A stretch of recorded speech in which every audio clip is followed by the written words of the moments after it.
Hello, my name is Marcus. I'm the compiler of a collection of therapy quotes entitled 1001 Windmills of the Mind, a collection of quotes taken from what's often called the psychodynamic or the psychoanalytic perspective, which long ago, as I understand it, was referred to by some as philosophical medicine, because this perspective seeks to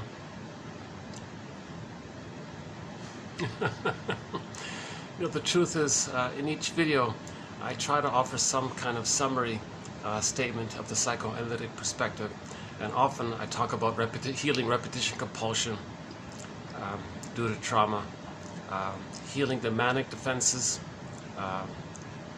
which are there to help a person avoid themselves if what's inside is too much complicated grief, aggravated grief, prolonged grief, the derailment of the grief process due to some kind of stunted development, arrested development, due to some kind of strain trauma, emotional trauma, interpersonal trauma, relational trauma, where the person feels emotionally kind of flat, or he feels like that woolly mammoth up in Siberia. I don't know the details, but apparently up in Siberia they discovered a more or less fully preserved woolly mammoth in a block of ice, and he's been like that for the past 30,000 years. And someone pointed out that's a pretty good image to describe emotional trauma, where we feel inwardly kind of like that woolly mammoth, a little frozen, a little stuck somehow. And the psychoanalytic perspective is to help a person sort of free us, like to get unstuck, right? Lift the anchor on the arrested development and resume development. So that would be analogous to freeing the woolly mammoth, right? And in the previous introductions, in the various introductions to the psychoanalytic topic given throughout the past videos, we talked about some of the manic defenses and how the reenactment of the trauma can take place. And I feel like I sort of covered that area fairly well, to the best of my knowledge, at this ability, at my current ability, to the best of my knowledge. So maybe I won't fully do a kind of overview of the psychoanalytic perspective, other than just to say, in its most broadest terms, it's to make us conscious, but to get conscious we have to build a nest. So psychoanalysis, always looking for an egg in a basket that's missing. So the basket is the knowledge. It's called ego repair, ego building, strengthening the ego, making us conscious. And then the egg, the potential for new life, our old life, our feelings that got lost, it comes back to us. So with trauma, so much gets repressed, we want to get it back. These quotes in 1001 Windmills of the Mind, I believe represent the best that I've come across, at least. With this video, we'll now have we now have 2,486 quotes in this area. 2,486. I think that's pretty good. And many of the TQ quotes have multiple parts to it. So in effect, the number's somewhat higher. Plus, in the collection, 1001 Windmills of the Mind, there are a couple of thousand quotes in the honorable mention category. So put all together, the file contains roughly 7,000 or 8,000 quotes. And they're roughly subdivided into 52 chapters or e-booklets or themes or topics within the umbrella of the psychoanalytic perspective. Like repetition compulsion, that springs forth when there's trauma. When there's trauma, the person's frozen, it's pain, so the organism seeks healing. So the theory is the person is going to spin around that interaction that caused that pain with others, with the fantasy that some interaction in the present with a substitute for the past can replace the past or undo the past. It doesn't work. Theory being the child is in a state of timelessness, and he creates a deep psychological imprint or a working model, or like a script or a schema,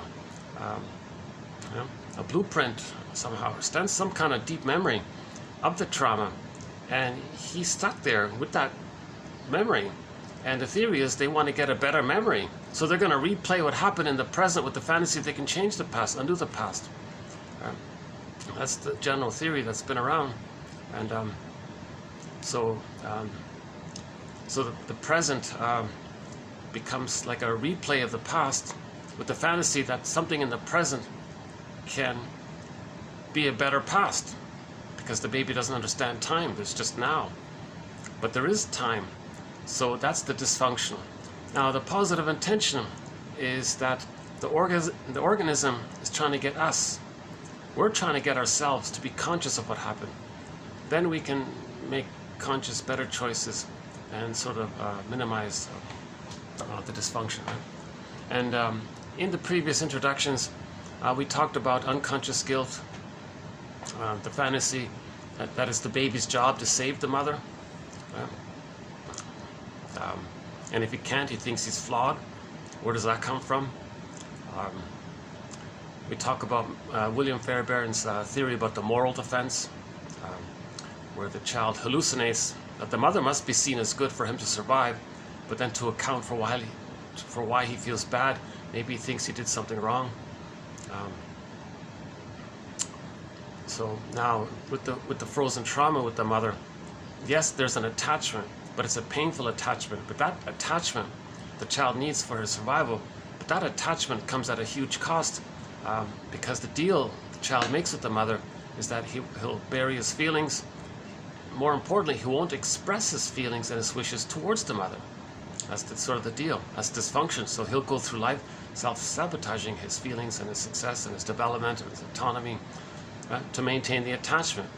So why would a baby just stay loyal to a shaming mother? Misattuned, malattuned, the bottle and the schedule, these kinds of things. Well, the baby needs paradise with the mother. He needs an extended social womb. Humans come out too early. They need an extended womb called the maternal holding environment, or the stage of symbiosis, the stage of merging, the stage of fusion. It's the mother-infant dual unity. And the womb-like and the interaction that the baby had in the womb. So baby has the cord to his placenta, linked to the uterus wall. The mother's supplies down. There's like a flow there between the baby and the mother. There's like a line there.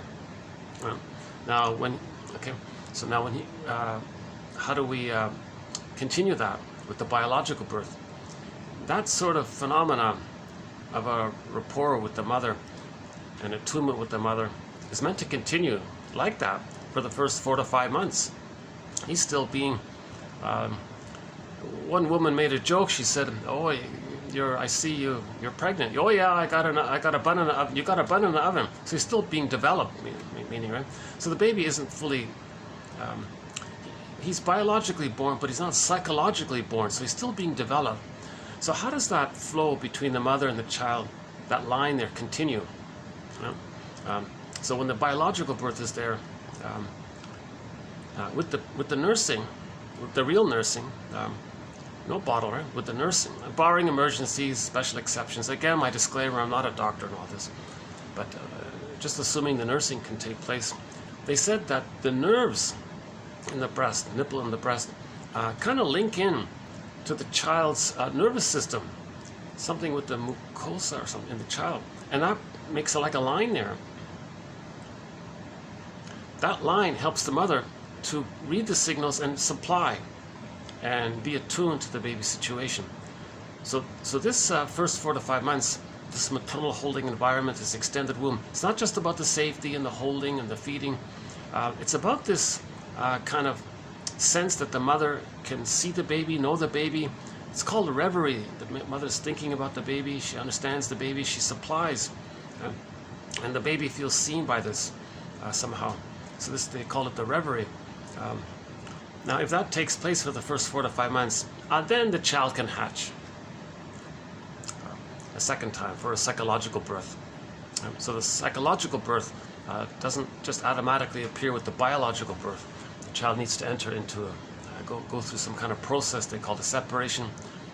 Well, first fusion with the mother, then separation, then individuation.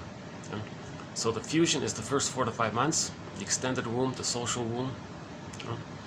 And what can help the mother as well to have that ability to read the baby signals and to be attuned and have that attitude that she's just there to provide what the baby needs. He's still being fed, and he's still developing her. The mother can't use the child for her needs or something. She's there to supply the child, right? It's a one-way, basically.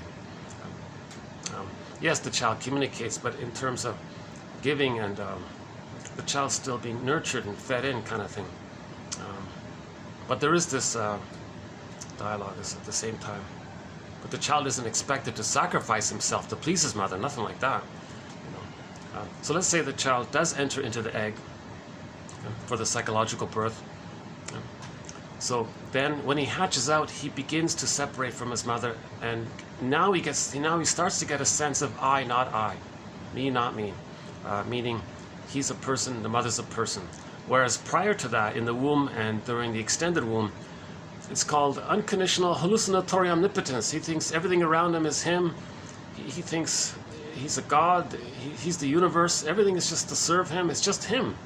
He doesn't really have a sense of separateness, kind of thing. It's called the unico mystica, mother-infant dual unity. Yeah, unfortunately my favorite spot is taken today. There's a group of people downstairs at my nice little spot by the pool. So I'm just temporarily using this sort of unused, this is sort of an abandoned, kind of rarely used old meeting room, I notice. Might need renovations or something. Are they still there? Let me take a quick peek, because if they're gone by chance, hold on a sec. Let's see.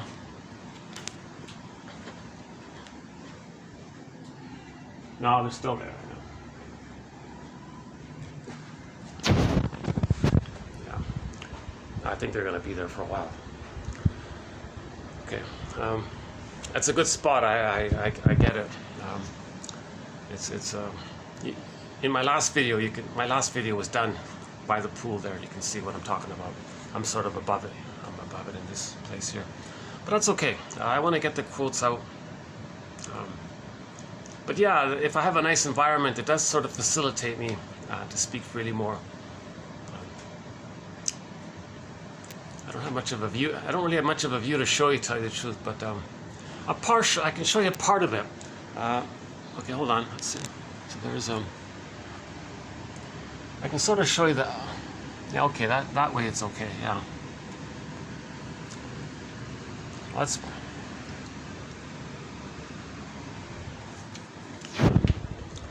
Okay, let's go back to our quotes here.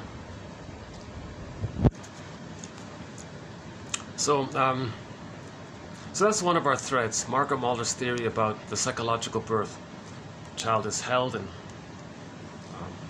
has the reverie. That reverie, they said, helps the child to think for himself and to know his thoughts and his feelings, because the mother knew his thoughts and his feelings. That's what the reverie means. What the mother does for the child, he then has that capacity for himself. So he can know himself and he can self-reflect and know what he feels. So that line is important. And a lot of mothers aren't offering it. It's called a failed attachment. The greatest hurt of all, mother failed me. That's a kind of trauma. Because one of the things that takes place when the child feels rejected by their mother, to cope with it, he adopts a manic, it's called one of the manic defenses, called splitting. He'll deny that this mother's shaming him or not seeing him, and he'll hallucinate that somehow he's okay with the goddess breast. So he copes that way. So these are called manic defenses. So 76 to 77, we covered the topic of the manic defenses. These are emergency maneuvers of the mind that the baby adopts to not feel the pain that he's feeling with the mother's misattunement, lack of reverie, insecure attachment, and so on. So that's a major threat, the splitting mechanism. Actually, I just came across a quote that'll be in for the next video. Maybe I can dig it up here quickly. Hold on a second. This is also a pretty good quote on the splitting mechanism. We talked a lot about it, so we'll add this one here. The more disturbed the early environment, so the baby's first environment is the breast, right? The more disturbed the breastfeeding situation is, the more the infant will have a psychological need to push the actual experience with the caregiver into the unconscious. As this occurs, the external world becomes simplified into good and bad objects.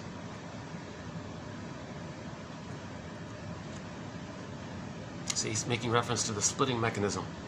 See, the splitting mechanism is that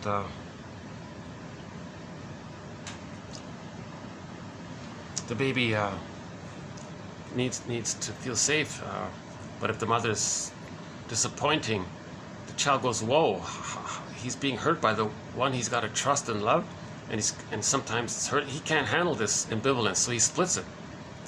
He denies whenever it's painful and says that's not his mother, and accepts the good of her and amps it up as needed. Well, that's the mother. Unrealistic, semantic defense. Now, all babies temporarily use it in the very beginning, but it's meant to get resolved before the age of 3. But if it isn't resolved and the splitting is still being used, that means he couldn't develop. He couldn't progress to the next stage. The next stage is when the child is loved enough, he can see the mother as two sides. That's a whole object. Now he's whole. That allows him to see that he's fully himself and the mother's fully a person. If he can accept the ambivalence that the mother has two sides, there's two aspects to the mother. And the child can only do that if the mother is mostly satisfying. It outweighs the frustration to the point where when the child reaches the point where he can handle the two sides before the age of 3, then he can differentiate, then he can separate. Okay? So that's the next stage, differentiation. With differentiation, that leads to psychological birth. He knows himself. But if he doesn't differentiate and he's still in that fusion with the mother, and it's split at the same time, in his imagining, there's some kind of frightening thing going on with the mother, but there's a loving image that he makes up, and that's his mother. If that's in the unconscious, and that's frozen there, he goes through life with either or thinking, good or bad thinking, idealization, devaluation. Now in the dream world, it's like goddess and demon in there. The baby thinks in images. It's pictorial thinking. And we talked about a key point here is that when the baby's shamed by the breast, so it's called part object relating. The baby's relating to a part of the mother, and the theory is maybe he thinks that's just like there for him. It's a part of him. It's part of his universe, kind of thing. Just like the placenta is sort of him. In the extended womb, the breast takes over. So maybe he thinks it's like the connection to the breast, and the breast is like his extended placenta. We're not really sure. So anyways, yeah, and then that's right, and that's the reason he wants to save the breast, is because he needs the paradise to continue. He needs the blissful experience to continue. So if the breast is him and he's everything and he's feeling pain, well, he's got to fix himself. But in reality, we say he's trying to fix the mother. So he's trying to save the mother, correct the mother, heal the mother. He can't do it, so he feels he's flawed or defective, kind of thing. So that's his identity. It's unconscious shame. It's a false belief. It's not the baby's job to save the mother, to make her a perfect symbiotic object so that he can have his paradise. Again, the baby can't have his paradise lost at biological birth. He needs the paradise to continue for the first 4 to 5 months. And then he hatches out. So if the breast is shaming him, he's enraged. He can't feel that rage. So there's another manic defense called projection. His emotion of rage at the breast, he can't feel it, so he projects it. When there's something within, we say it's outside, so we don't think that it's within. So now, it's as if the baby's like a little artist. He's going to take the canvas of the breast image, paint his rage onto that image, and create some kind of creature, some kind of entity that's enraged and dangerous. Now the baby's enraged, he's biting, he wants to take in, right? So he'll project that onto the painting and says, oh, the breast mother image is enraged and wants to take me in. You see? So the baby is very proud. He doesn't say, oh, I'm not, he denies it. Oh, I'm not enraged, the breast mother's enraged. Oh, I don't need anything from her, she needs from me. In fact, she's trying to gobble me up, because the baby can't admit, it's too painful for him to recognize that he had a need to take in the interaction with the mother, to take in the reverie, the holding, the safety, the trust, the soothing. He had to kind of take a lot of this in. That's denied. He says the mother wants to take him in. So it ends up with an image of a devouring monster that wants to eat the baby. So that's he's got to deny that. That's the splitting mechanism. Now to survive, he hallucinates. Maybe like that guy in the desert, that thirsty guy in the desert who hallucinates in the oasis. He's got to survive. Well, the baby's trying to survive, so he hallucinates a goddess breast who's all good, all bliss, perfectly to compensate. And then that's how he tricks himself to feed. When in reality, he's bonded to the shaming mother. He tricks himself to think that's the good mother. Now, in myths and fairy tales, this is presented as goddess and demon, or good witch, bad witch, or good fairy godmother, or monster character, any kind of either-or situation. But that's from the baby's unconscious. But the reality is the mother has two sides. So the goddess and demon are two sides of the mother. But the baby can't handle it. That's why in fairy tales they're seen as separate characters. They're kept apart. Again, myths and fairy tales, one of our major threads are metaphors for psychology. They're metaphors for internal dynamics. They describe the internal dynamics, like the splitting. Okay? Now that repression, when the baby feels pain and his feelings get zooped down, okay, that's repression. So in the myth of Demeter, core of Persephone, this core is on the field, earth opens up, it gets yanked down. That's repression. In the Disney movie Inside Out, joy and sadness, zooped, they got zooped into another world. In Iron John, the guy's dog got zooped, pulled down. Okay? These kinds of, when something innocent is just yanked down or zoomed to another world suddenly, that's the metaphor of repression. Okay? It goes deeper into the unconscious. Okay? So the underworld is the unconscious. Okay? In the Phantom of the Opera, the singer goes into the basement, the unconscious. She sees parts of herself personified by that character. Okay, so that character is a metaphysical imagining of her double self. Oh! Passed by too quickly. I just had a pretty bird pass by, but it happened so quickly. That's nice, huh? Yeah, the blue jay, the heron, the Canada geese, and the crow are some of our companion animals to 1001 Windmills of the Mind. We've got several others. And we're adding new companion animals as we go. Recently we added the cat. And the gecko, actually. But I haven't seen one lately.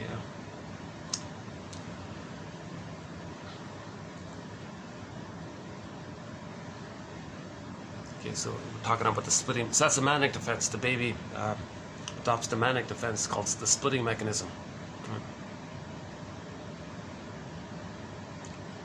Now, if that's frozen there, if that didn't get a chance to resolve and he's stuck like that, that means he didn't differentiate. Now, differentiation is the psychic structure needed for the psychological birth. Okay, with the psychological birth, the person has access to the real self, part of the self, with various capacities. One of the capacities is it allows the person to mourn. Okay? So if his... okay, so let's borrow the Disney movie again. If joy and sadness get zooped into the other world, that's called repression. Later on, if there's a loss, where are the feelings needed to mourn the loss, to accept the loss, to recognize the loss, even to admit that there is a loss? Where are the feelings for that? It's denied, so the person can't mourn losses. Okay, with splitting, so Rinsley's quote is splitting precludes mourning. A key one there, splitting precludes mourning. So splitting doesn't allow mourning, because splitting first needs to be resolved to allow differentiation, and differentiation is the psychic structure needed for the ability to mourn. So as a shortcut, Rinsley says splitting prevents mourning, precludes mourning. So in the Disney movie, if joy and sadness are zooped away in the unconscious, So our feeling self, our ontological self, our golden ball, our animation, our embodiment. So in Iron John, the dog would be like a representative feeling embodied, or the missing golden reef is the aliveness, the sparkling of our feelings, the vibrancy of our feelings. The golden ball, same idea. Any kind of innocence, it could be like a little child, it could be a fair maiden, these kinds of things. So if a person lost their feelings, if it's repressed, if their golden ball is repressed, and later, let's say in midlife, there's a divorce or something, well, that's a loss. The natural response is to kind of feel sad about that. But where's sadness? Well, it's deep in the unconscious, not around. Where are you, sadness? Well, they're lost in this magical world. We live in two worlds. So if the person can't find their sadness, because sadness is lost, deeply exiled in the forest of the unconscious, then the person can't mourn if they don't have access to their feelings. If a person can't mourn, they're going to go through life being reminded of the loss again and again and again. So that's like, it has a snowballing effect. That's like re-triggering the person all the time. That can lead to emotional fatigue, burnout, soul loss, nervous breakdown, etc. And that can lead to, as one person said, to becoming a curmudgeon-laden life, because they're getting older and they're weak, they're more impatient kind of thing. So they're more irritable and they're more desperate to heal. And more things remind them of the loss, and they're trying to heal, but they don't have the psychic structure to heal. So they become very irritable because of that. Hence the curmudgeon, the Scrooge and all this. Oh, and tomorrow I'll have a quote about the Scrooge, on the topic of greed, which is what we're currently on. So by the way, this is part 5 of 6 on the topic of greed. So you're listening to part 5 of a 6-part video series on greed, one of the manic defenses. I earlier said there'd just be 5 videos, but I think let's update it, let's make it 6. So there'll be 6 videos altogether on greed. This is part 5. So I'd like to recommend, if anybody's watching this for the first time, to at least read the quotes for the past 4 videos on greed. Because once I finish my little intro here, I'll jump into the quotes on greed. One of the manic defenses is greed, right? And I think it's helpful to have the background of the first 4 videos. Just click the more link, you'll see the quotes below. Just read those quotes in the past 4 videos. That'll bring you up to speed for this video and for the next video. I'm not going to recap the past 4 videos. I think I've pretty much covered it fairly well. And I want to focus on today's part 5 quotes. So yeah, so greed is one of the manic defenses. Again, 76 to 77 talks about the issue of the manic defenses. The things we do to avoid our painful memories, our painful feelings, the things we do because we can't mourn, the things we do because we don't know how to forgive and grieve and lift the anchor on the arrested development, the things we do because we don't know how to free the woolly mammoth, the things we do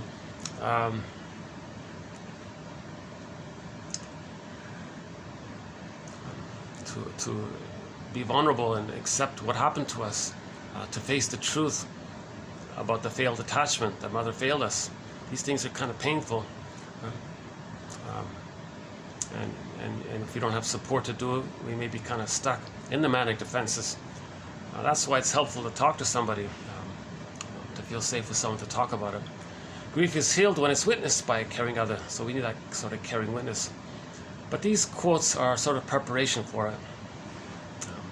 For us the knowledge to to build that basket so the egg can come in. Again, psychoanalysis looking for an egg, new life, back when we build the basket. And the caring witness helps us to feel safe, to allow that egg to come up. The egg comes up naturally. First we weave the basket, then the egg comes up. We may have the basket, all the knowledge, but where's the egg? Well, maybe we need that presence, then the egg can come up, kind of thing.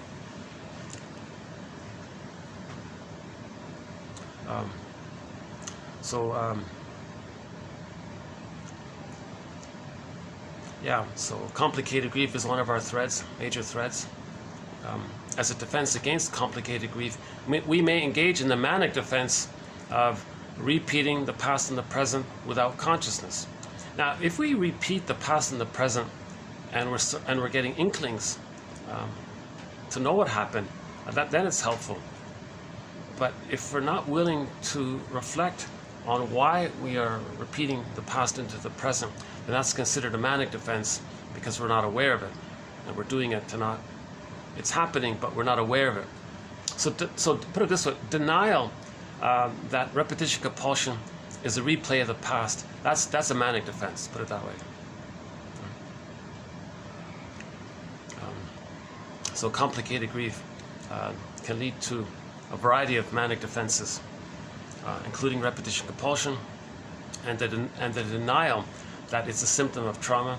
Russell says, just think of them as synonymous. Repetition compulsion and trauma, they're synonymous. Where we transfer the past into the present, misperceive the past, distort the past. The past becomes the present. Misperceive the present, distort the present. So the present becomes like a stage thing to replay the past emotionally. Cognitively, no, the present isn't the past, but emotionally, we're compelled to feel as if the present were the past still, and we're trying to replay the past in the present. So the present becomes like a new replay of the past, or a new edition of the past, or a new version of the past, all with the fantasy that we're trying to get a better outcome for that painful past event, to process it, to undo it, to replace the negative event with the positive event. It can't be done because no person in the present is the breast mother linked to a mother who has reverie. It's not going to happen. No time machines as well. Past our critical times, it can't happen. The present isn't the past. But emotionally, the unconscious feels, it's as if the unconscious is saying, look, we got unfinished business here. We got to process this. We need a proper past. Well, let's replay it to find a proper past. The conscious mind is, and it's so strong, it acts like a puppet master to get us to do these things. And that's why we want to be aware of what the puppet master is getting us to do. Now, the puppet master's positive intention is to get a new past. At the same time, the puppet master is saying, hey, you, conscious you, I'm showing you what happened in the past. I'm getting you to replay what happened. If you were rejected by your mother, well, I'm getting you to choose people who are going to reject you. That's a reenactment, so you can see what happened. Or I'm going to get you to do the rejecting so that you can know how your mother treated you. You're going to treat others the way your mother treated you. And I want you to see that that's how your mother treated you. I'm getting you to see how your mother treated you, because I'm going to get you to be just like her and do to others what she did to you so that you can be aware of what she did to you. So the puppet master is trying to make us aware of what happened. And we're meant to go, oh my God, am I repeating the past? God, well, thank you, puppet master, kind of thing. You know. So Darrow calls that puppet master character the skeleton. He says you want to welcome the skeleton, have a dialogue with him, and treat him as an honored guest, give him the best seat at the fireplace, wise teacher, that healing can take place. In literature, it's the motif of the double. The double is a metaphysical imagining of a character that embodies all of our own disowned traits. And so it's us, right? It's the one who walks with us, who's not like us, who is us. Someone's living my life, and I know nothing about him. And we want to, dialogue, befriend the double self. The secret self, the second self, the shadow soul, etc. A lot of people are talking about the unconscious and creating metaphors to the inferring mind, the non-reporting brain. All of the energy, Grodek calls it the it,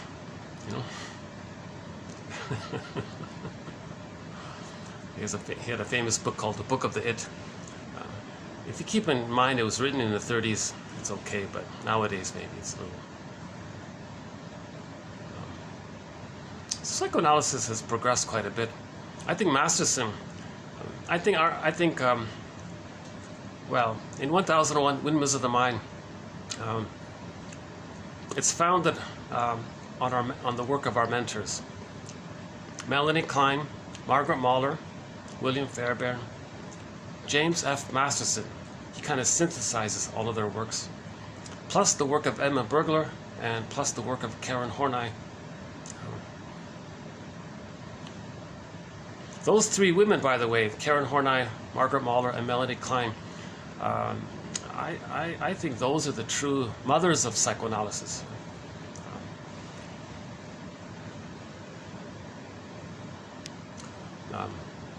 Robert Bly sort of makes a guest appearance. He's been very helpful. That bag metaphor, that's from Robert Bly.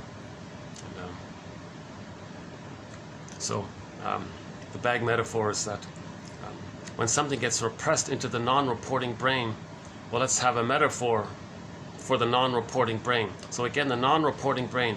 When the brain sends us information and we're aware of it and we're conscious of it, that's great. When the brain tries to send us more information about ourselves, give us more memories, but it can't for whatever reason, that's called a non-reporting brain. So that's the unconscious side.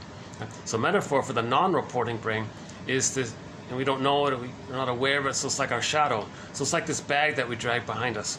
So we put in repression, okay, so by the age of 5, so much of who we are is repressed, or, as Bly says, gets put into this bag that we drag behind us. And then we spend the rest of our lives trying to get it back in. Reclaim, re-own, resynthesize, re-accept, find ourselves. Now a lot of us is in there, and we're looking for ourselves. Ourselves, from that point of view, is looking for us. We're the home for ourselves. We're looking for home, and we're looking for ourselves. So this is the dialogue, the back and forth dialogue. Like the Phantom of the Opera dialoguing, like the opera singer dialoguing with an imagination of her own disowned traits, having a dialogue with herself. She came back on stage and was a better singer. She was more integrated. She was more embodied. She could sing better, kind of thing. Demeter went down, brought back Kor in one main version. And Kor became Persephone. She was more embodied, right? And when in the Disney movie, when Joy and Sadness came back, little Riley there was more confident. It was a star, sports. She was a sports star or something, right? And all the guys were chasing her, kind of thing. So she was more confident and that kind of thing.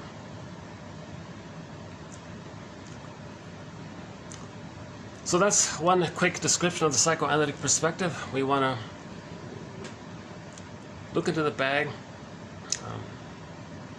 Now, this bag energy, this it energy, or the id energy, or this double self character, we sometimes also call it the inferring mind. The inferring mind, because if it gets us to do something, we observe what we're doing, and maybe we can make inferences of what's going on, what the puppet master is trying to tell us. Because the puppet master doesn't have words, language. Okay? Again, the baby thinks it's pictorial thinking. Pre-verbal, just images. Things are exaggerated because of his emotions, like the monster image, the guy with the horns image. So again, when Kor gets pulled down into the underworld, the pulling down character, the mother's not such a frightening animal like that. Frightening minotaur, frightening bull, or creature with the horns. The mother's not that. That image of the devil character, that's a symbol, that a piece of artwork the baby drew to describe his rage and his anger and the wish to take in, to gobble in. That's all it is. Right? Myths and fairy tales are metaphors for psychology. They describe our repressed emotions, our repressed needs. It's all in this dream world kind of thing, right? Myths and fairy tales are like dreams. We interpret myths and fairy tales as we interpret dreams. They're true on the inside. An entire fairy tale, an entire mythological story, these are all dream sequences. They all belong to one mind. All of the characters are memories of one mind kind of thing.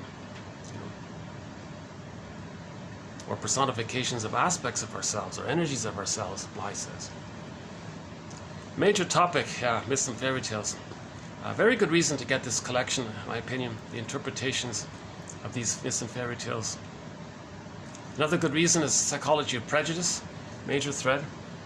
And I think another good reason is this one here on greed.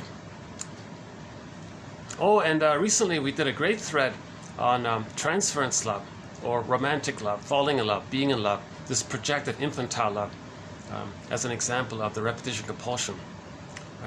So in transference, that's 35 to 9, 24, 35 to 9, 5 videos. That's a great one there.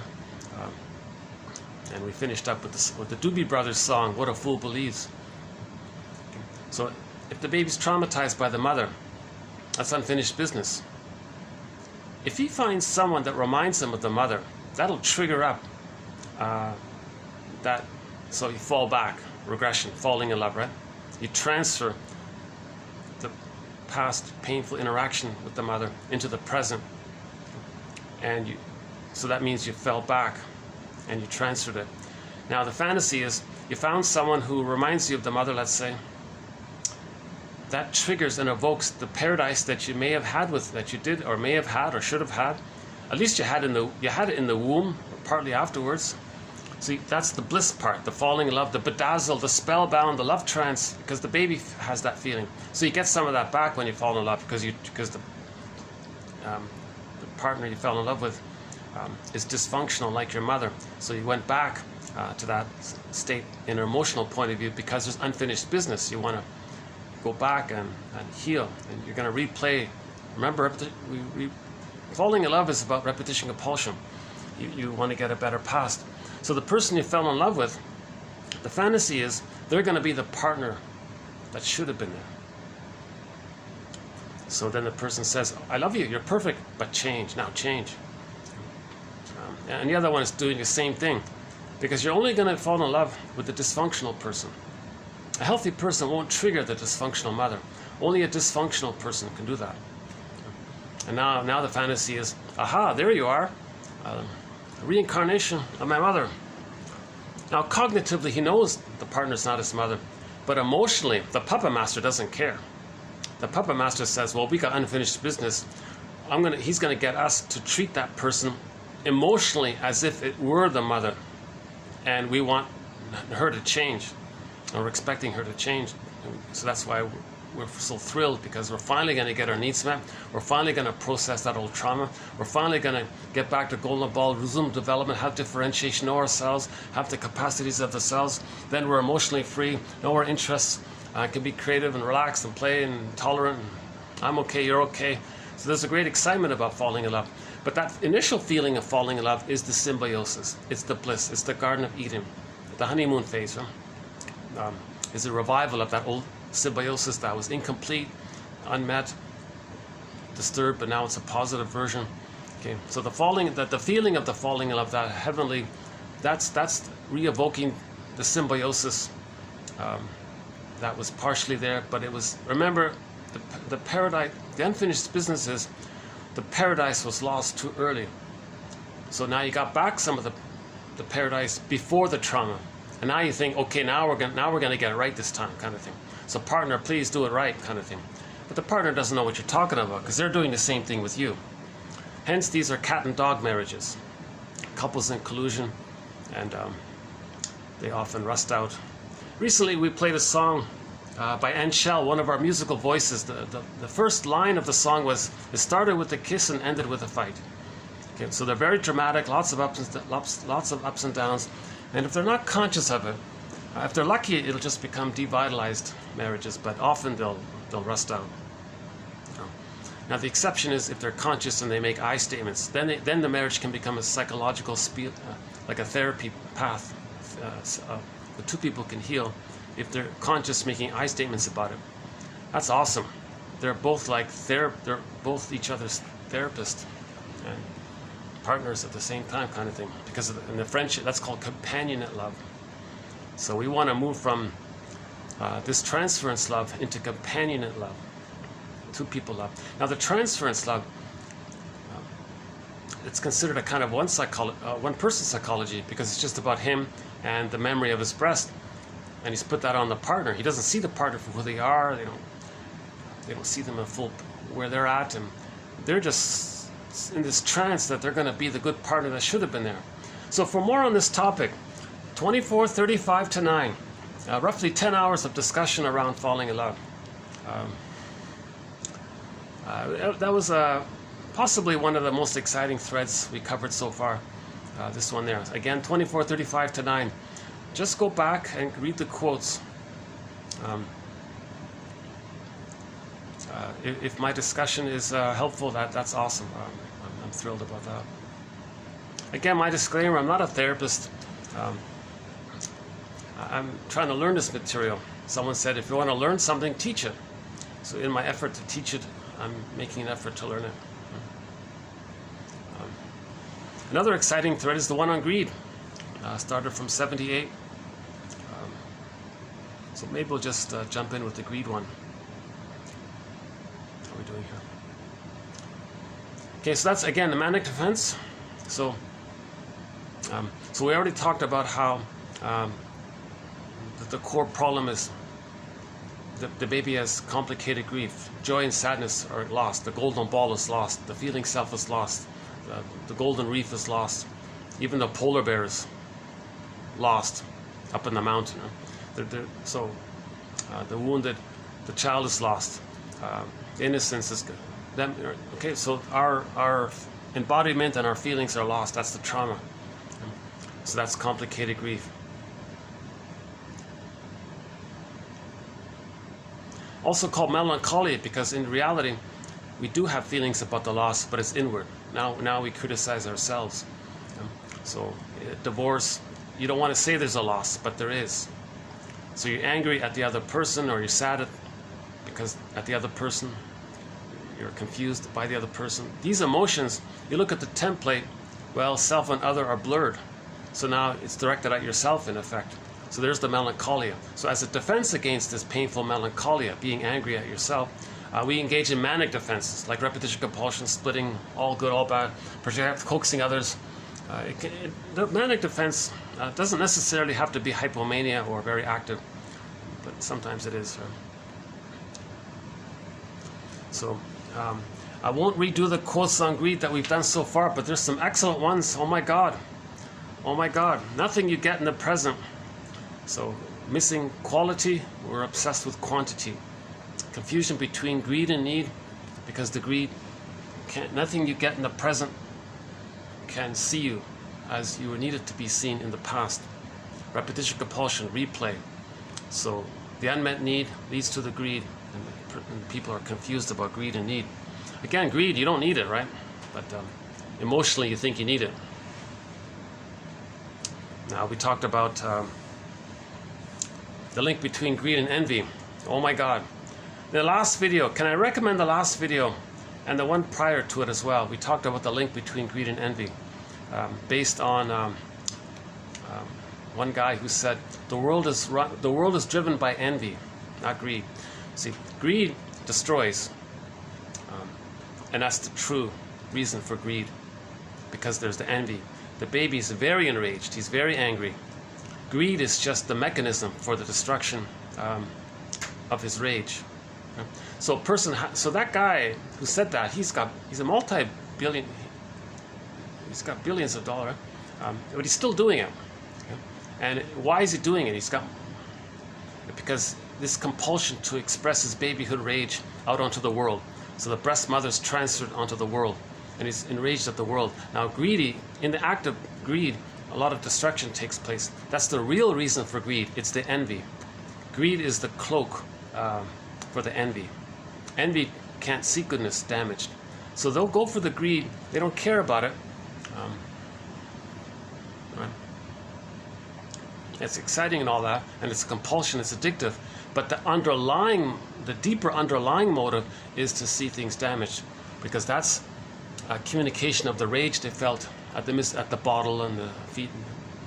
You know, the baby wants mother's presence. It's loving, playful. Mom, where are you? Emotionally, she wants to be emotionally fed. The mother says, oh, baby wants milk. Okay, here's the bottled stuff. Oh, baby's shamed by that. He's enraged. Or the baby's hungry. It says, no, the schedule doesn't say so on the schedule. Or the mother force feeds the baby. These are all very shaming things. Baby doesn't want the rubber nipple. She puts honey on it. Oh my God, very shaming things. So he's very enraged. So he may be greedy, but that's to hide the envy. Underneath the greed is the envy. So interesting that he said that. The guy's like 99 years old. He spent his whole life plundering the planet. in his greed. And then he said at the end of his life, I'm telling you guys, it's not greed that runs the planet. You think it's just greed.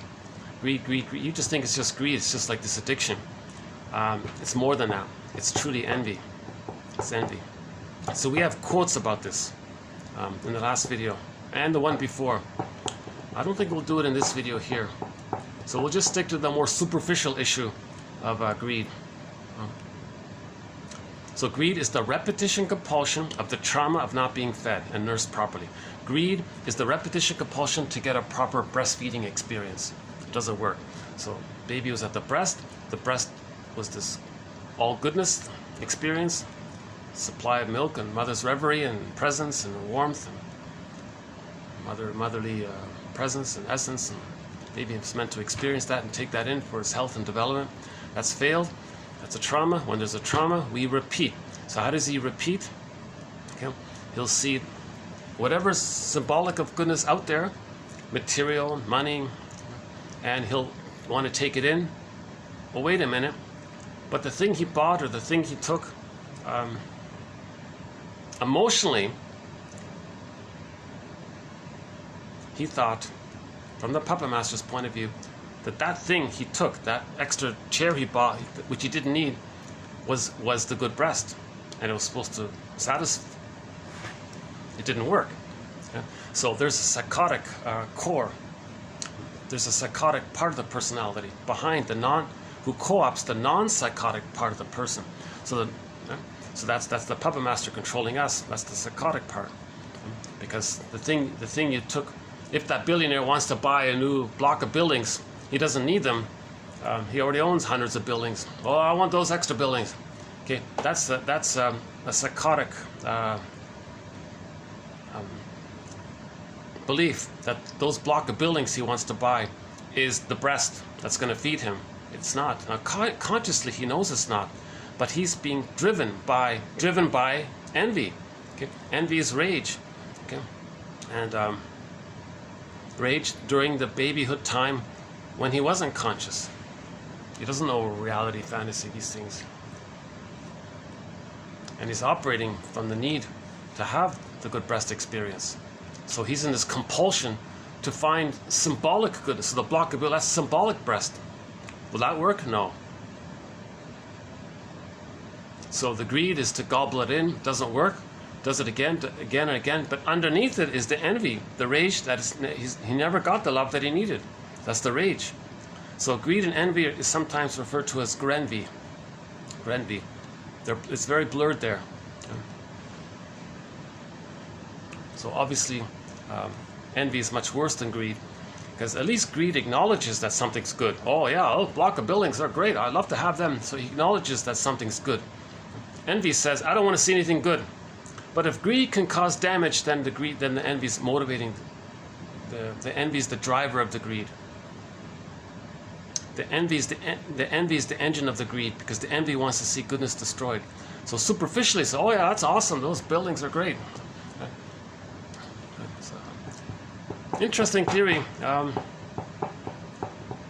think people should pay attention if this multi-billionaire goes on TV and says, "Look, world, it's not greed.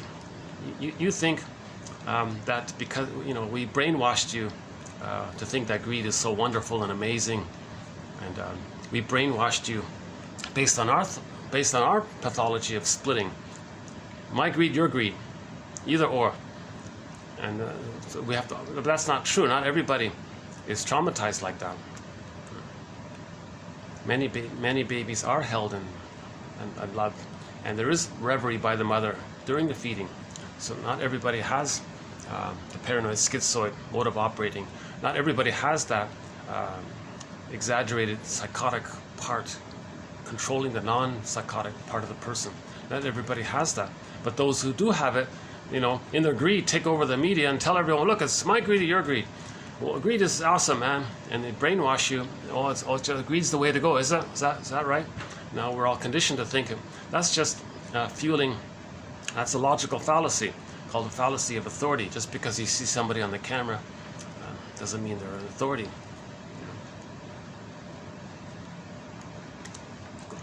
good example, like myself, I only have a BA.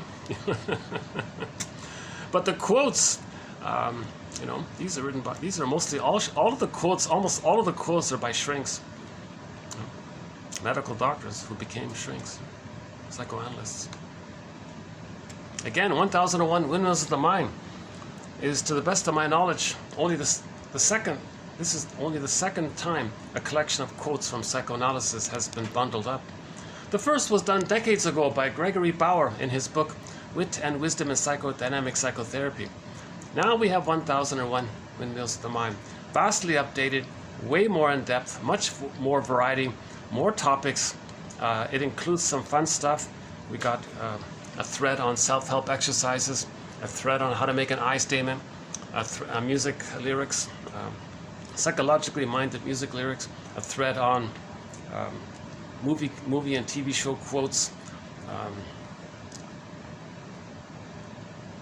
romantic love, I just mentioned, and Bauer didn't have a chance to cover those topics because a lot of these quotes were posted post his time, you see. And a lot of these quotes in 1001, or some I should say, haven't been digitized yet. Some of these quotes I managed to find from some rare books, and they haven't been digitized. So, the psychoanalysis of religion, another major thread. If you want one source for the psychoanalysis of religion, I think you can get it here. Emotional eating, the body bears the burden, and so on. Every manic defense is covered, like greed, so Granby's a topic, a thread, or a book, or e-booklet. Greed is one, the grandiosity, infantile megalomania, the splitting mechanism, and with it the idealization, the devaluation, good breast, bad breast, and so on, right?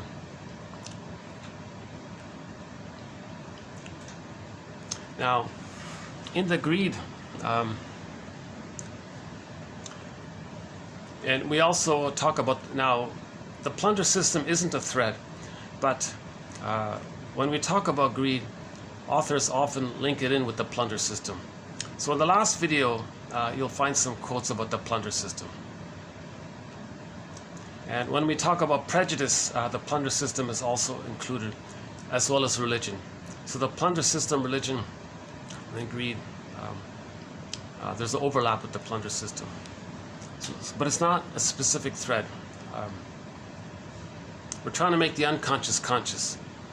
1001 Windmills of the Mind. Okay, we have a quote from yesterday that said about the protesters, about the hedge. If the protesters know themselves and can own their own greed and their own envy, then their approach will be more effective. If they're just on this unconscious rant, we don't like this, change, jump you mother. I won't say it, right? There was a guy with a placard that said that one in 2008 or something.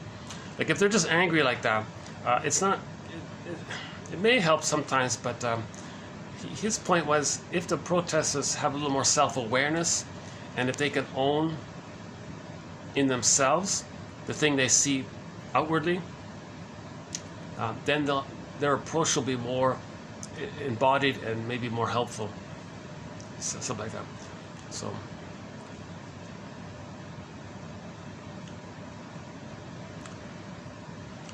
So greed, maybe it begins, let's do our first quote here. Greed, maybe it begins with this. The baby is misused as a container for the mother's dependency, greed, egocentricity. Mothers project their own dehumanized qualities stemming from bad care by their unsupportive parents. So, one member of the plunder system calls this the dung of the devil. So he called the short selling the dung of the devil. So the short selling, the plundering, is a replay of the dung of the devil, meaning the baby thinks the mother is damaging and hurtful, but he creates an image of her as someone like the devil, or a frightening one, because that image he painted based using his projected rage. So the mother isn't such a frightening entity. that wants to hurt him. But the baby's confused. He can't feel his rage and his needs to take in, so he projects it. Now, the mother is shaming the baby. That's the waste. Maybe I feel, I don't want this rejection and pain. I don't want your mother. I don't want your bad memories from your experience put onto me. That's the waste. So there's a trauma in that area. It gets replayed. Repetition compulsion. So the baby is not meant to contain the mother's needs. The baby is there to meet the needs of the baby. The baby is not there to meet the needs of the mother. That's the dung of that one. Greed is cultivated in relational deprivation. Relational deprivation. Okay, so if the quality is missing with the mother, enter this manic quantity thing. But the manic, timeless grabbing of the quantity thing, it's timeless because the baby, it's called infinite mourning. There's no time. It's always now. So he spins it around, but it's still now. He was unsatisfied. The car he bought wasn't the breast. It didn't work. The car can't see him and love him. Right? It can't nurse him. It can't. The car's not a time machine that'll take the two of them back into the nursery. The car doesn't morph into the breast. Get the person to morph into the baby, into the breast's nursing, and have a proper feeding experience with the nerve endings connected, and have the reverie from the breast and an imaginary mother behind it. It's not going to happen. The car can't do that. The car can't morph into the person's needed breast for childhood. Okay, but it's now. And he's unsatisfied, and it's always now. So it's insatiable. Nothing can satisfy, and it's again and again, and so it's forever, and it's insatiable. So that's the greed thing. Now again, fueling it is, underneath the greed is the envy, that he's so enraged. So they're linked. They're linked. So yesterday, check out that quote about the transition from quality to quantity. I think that's a good one, that one yesterday. Next one, infantile amnesia may have carried away the infantile wonder and replaced it with the greed for possession. Well, it's similar to what we just said.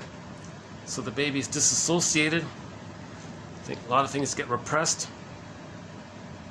No reverie with the mother. Therefore, no curiosity, no real wonder, no real pleasure and delight. So he's greedy. Greed is the repetition compulsion to get the quality. Greed is the repetition compulsion to get a quality relationship with the breast. If it doesn't work, happens again and again. Presented in the opening canto of Inferno, Dante's comedy. Okay, he talks about the leopard. I don't know the story of Dante's comedy, but anyways, Chessick has a quote about it. Presented in the opening canto of Inferno are lust, the leopard, pride, the lion, and greed, the frenetic pursuit of money and power, the she-wolf. So in this ancient medieval story, greed was the she-wolf. Midway upon the journey of our life, I found myself within a dark forest, for the straightforward pathway had been lost. So then he saw the lion. The lion with head uplifted, so that it seemed the air was afraid of him. There's the pride. And a she-wolf, that which all hungerings seemed to be laden in her meagerness. And many folk has caused to live forlorn. Dante. Dante notes that the she-wolf, or greed, is the worst destructive force in social life. Quote, "So curses be upon you, ancient she-wolf, your hunger is bottomless," says Beatrice. Beatrice explains how greed has taken over mankind. I don't know which version of the story he's referring to. Somebody said if you get to know the wolf, you won't think so badly about him. So it's an approximation. It's an attempt to myths and fairy tales and literature talk about our inner life.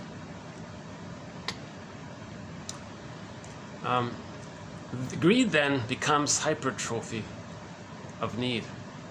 The need is squelched. Greed is in response to it. The baby felt he was preyed upon by the predator mother. So in the identification with the aggressor, they become aggressively attacking. So so the slogan is eat or be eaten. So the plunder system slogan is eat or be eaten. Okay, that's a replay that when the baby was nursing, he thought his soul was eaten and taken away and colonized and gobbled up by the rejecting, shaming mother who gave him the waste and stole his soul. So he was the prey and the mother was the predator. Okay, that's the baby's so the imaginal world in his unconscious is that dangerous animal, the devouring monster that wants to eat him, that's the predator, and he's the victim, kind of thing. You see, so greed comes from the identification with the aggressor, okay, to plunder the innocence of the world, okay, to replay how the mother plundered his innocence. The mother exploited him and gave him waste and hurt him and damaged him. He identifies with the aggressor, does that to the earth breast, right? To know what the breast did to him. The repetition compulsion. As he's doing it, he feels like the victim.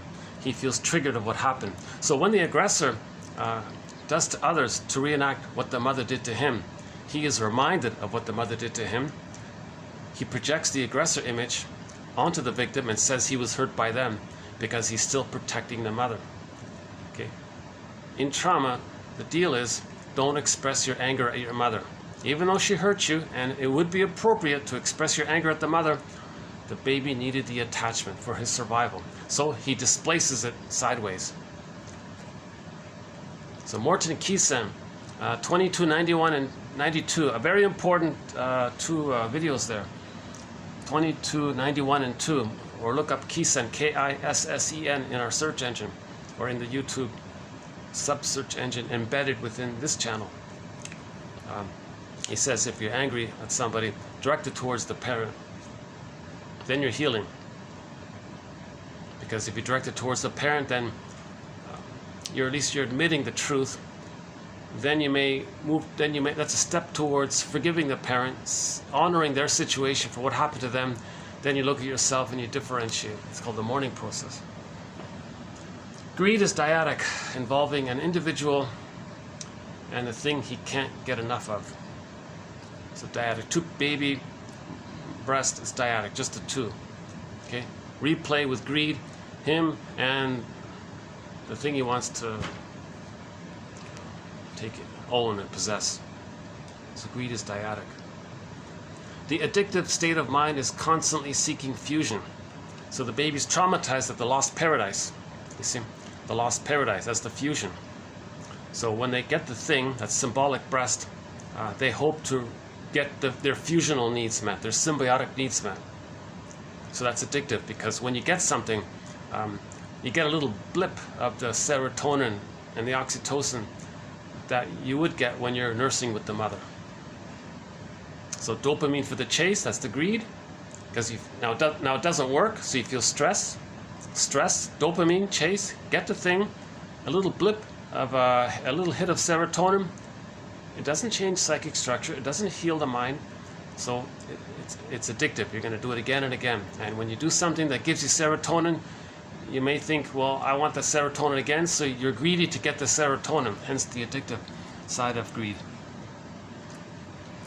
The addictive state of mind is constantly seeking fusion, a state of limitless greed without any experience of limitation, separation, or difference. So the fusion, there's no separation, they're one, mother, infant, dual unity. The paradise is just all him and what's around him is just all, he's the universe, no limitation. He's a God, indifferent, right? He doesn't recognize separation or somebody's different from him, no unlimited bliss. So he's describing the experience of the fusion. Next one here. Members had formed groups in order to avoid feeling deprived, and a high level of greed became mobilized.